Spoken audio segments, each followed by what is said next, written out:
Thank you for joining Wars of the Roses as we conclude with part 32, The Lost Word from the Symbolism of Freemasonry by Albert G. Mackey. Chapter 31, The Lost Word.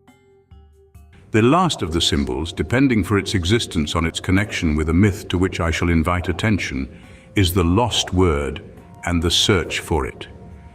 Very appropriately may this symbol terminate our investigations, since it includes within its comprehensive scope all the others, being itself the very essence of the science of Masonic symbolism.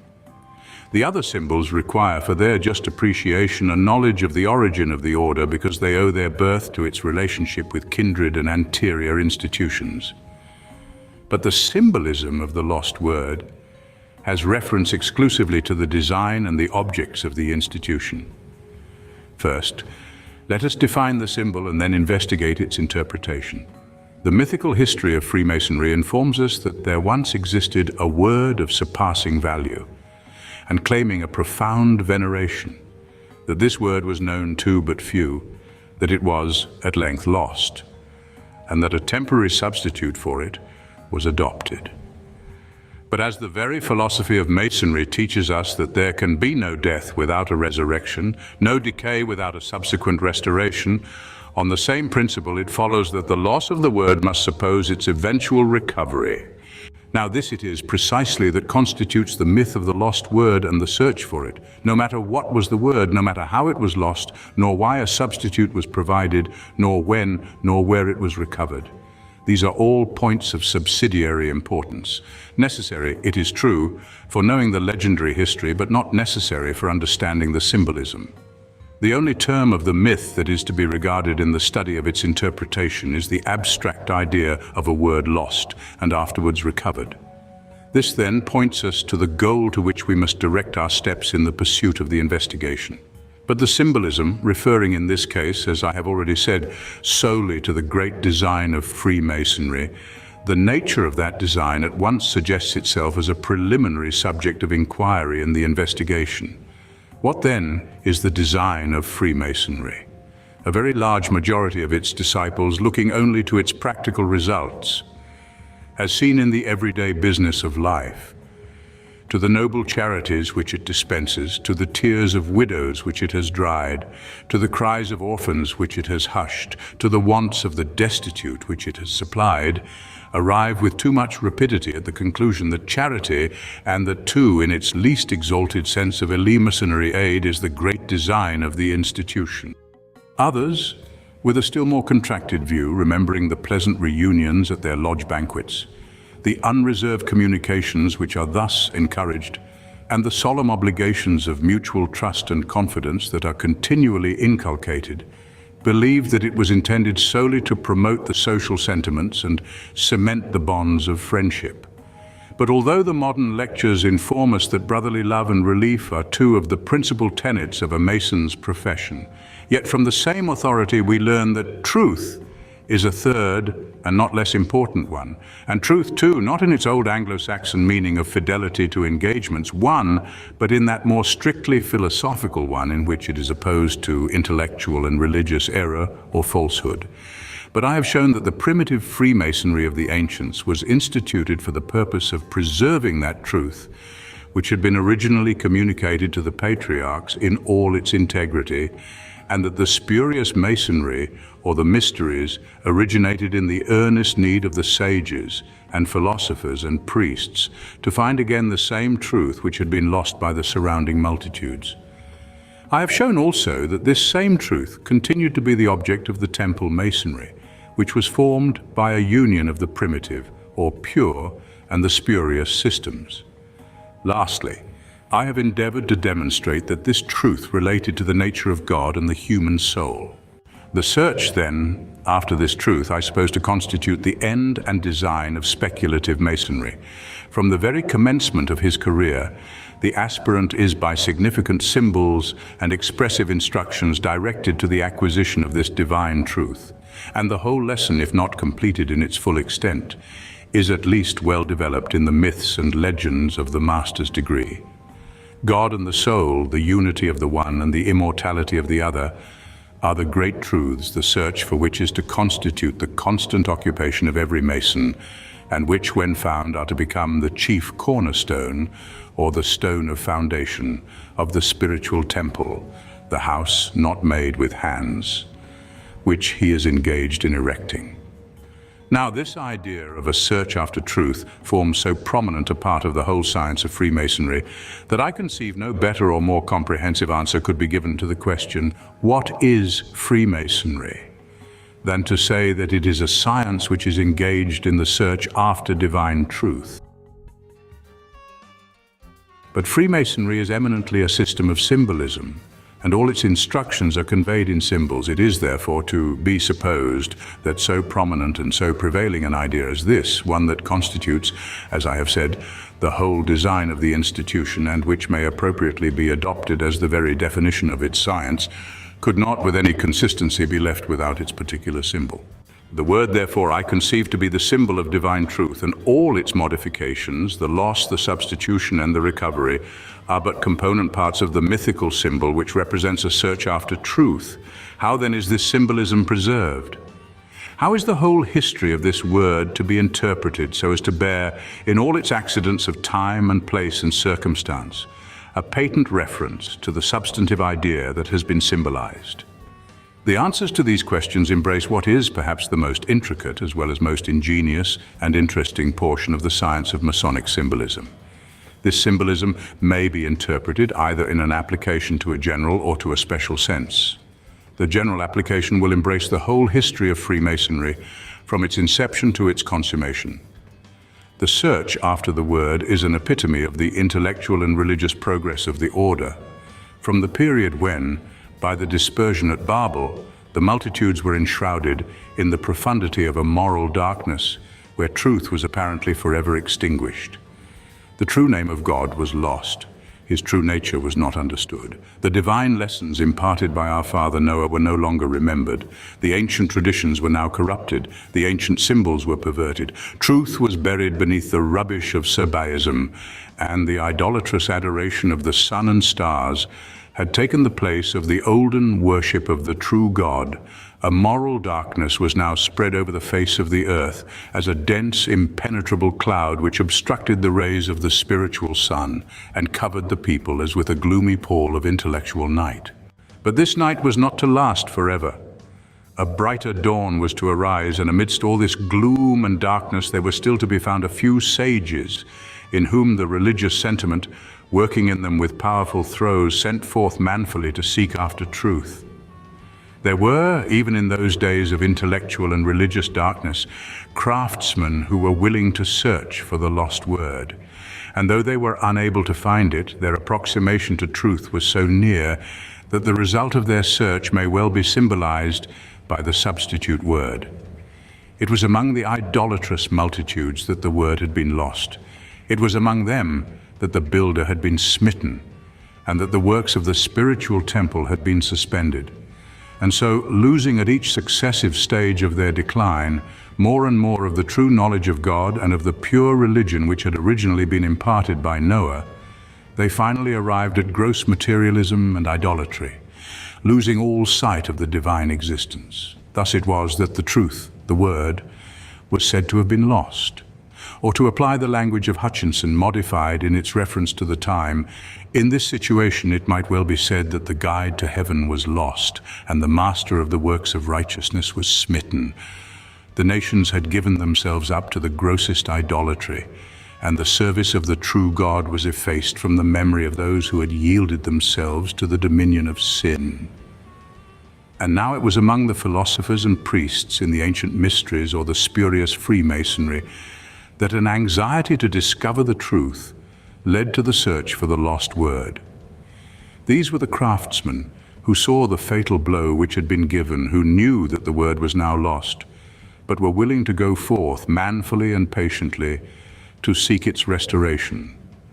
And there were the craftsmen who, failing to rescue it from the grave of oblivion into which it had fallen, by any efforts of their own incomplete knowledge, fell back upon the dim traditions which had been handed down from primeval times, and through their aid found a substitute for truth in their own philosophical religions.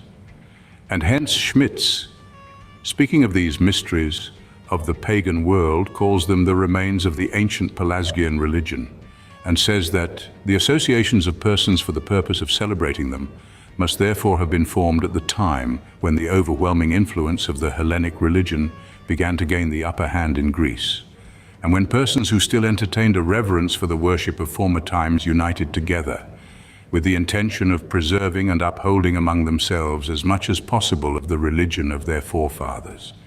Applying then our interpretation in a general sense, the word itself being the symbol of divine truth, the narrative of its loss and the search for its recovery becomes a mythical symbol of the decay and loss of the true religion among the ancient nations, at and after the dispersion on the plains of Shinar, and of the attempts of the wise men, the philosophers and priests, to find and retain it in their secret mysteries and initiations, which have hence been designated as the Spurious Freemasonry of Antiquity. But I have said that there is a special or individual as well as a general interpretation. This compound or double symbolism, if I may so call it, is by no means unusual in Freemasonry. I've already exhibited an illustration of it in the symbolism of Solomon's Temple, where, in a general sense, the temple is viewed as a symbol of that spiritual temple formed by the aggregation of the whole order, and in which each mason is considered as a stone, and in an individual or special sense, the same temple is considered as a type of that spiritual temple which each mason is directed to erect in his heart. Now, in this special or individual interpretation, the word with its accompanying myth of a loss, a substitute and a recovery, becomes a symbol of the personal progress of a candidate from his first initiation to the completion of his course, when he receives a full development of the mysteries. The aspirant enters on this search after truth as an entered apprentice in darkness, seeking for light, the light of wisdom, the light of truth, the light symbolized by the word. For this important task, upon which he starts forth gropingly, falteringly, doubtingly, in want and in weakness, he is prepared by a purification of the heart, and is invested with a first substitute for the true word, which, like the pillar that went before the Israelites in the wilderness, is to guide him onwards in his weary journey. He is directed to take as a staff and scrip for his journey all those virtues which expand the heart and dignify the soul: secrecy, obedience, humility, trust in God, purity of conscience, economy of time, are all inculcated by impressive types and symbols which connect the first degree with the period of youth. And then next in the degree of fellow craft, he fairly enters upon his journey. Youth has now passed and manhood has come on. New duties and increased obligations press upon the individual. The thinking and working stage of life is here symbolized. Science is to be cultivated, wisdom is to be acquired, the lost word, divine truth, is still to be sought for, but even yet it is not to be found. And now the Master Mason comes with all the symbolism around him of old age, trials, sufferings, death. And here too the aspirant, pressing onward, always onward, still cries aloud for light, more light. The search is almost over, but the lesson, humiliating to human nature, is to be taught that in this life, gloomy and dark, earthly and carnal, pure truth has no abiding place, and contented with a substitute and to that second temple of eternal life, for that true word, that divine truth, which will teach us all that we shall ever learn of God and his emanation, the human soul. So, the Master Mason, receiving this substitute for the lost word, waits with patience for the time when it shall be found, and perfect wisdom shall be attained.